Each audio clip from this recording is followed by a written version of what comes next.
መጀመሪያ ባላየሙድ ያጫውታሉ ስትሰሩ ስትለፉ እንዳላዩ አይናቸው ጨፍነው ነው የሚያልፉት። ሁለተኛ የእናንተ ሐሜተኛ ይሆናሉ። ከጓደኞቻቸው ጋር ሆነው እናንተን ያሟቸዋል፣ ይተርቧቸዋል፣ ይስቅቧቸዋል። ሶስተኛ ምንቀኛ ይሆናሉ፣ ቀናተኛ ይሆናሉ። ምንቀኛና ቀናተኛ ይሆናሉ። አራተኛ ምን እንደሚሆኑ ታውቃላችሁ? መካሪ ይሆናሉ። እውነቴን ነው የምላችሁ። አምስተኛ ደግሞ መቀላቀል ይፈልጋሉ። አጨብጫቢ ይሆናሉ።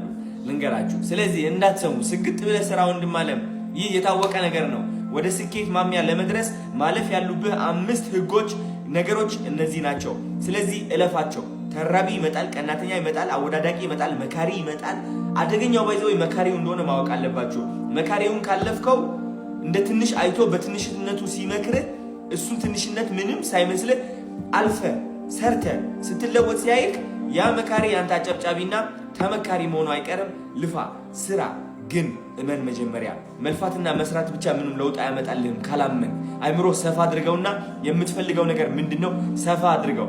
አንድ ባጃጅ ገዛለሁ ብለህ ምኞቱ እሷ ብቻ ላይ ከምታቆም ትልቅ አድርገው። ከባጃጅ በላይ ከመኪኖች በላይ ይሁን። እውነቴን ነው የምላችሁ። ያ ምኞት ማያስፈራችሁ ከሆነ ተሳስታችኋል። ወዳችኋለሁ።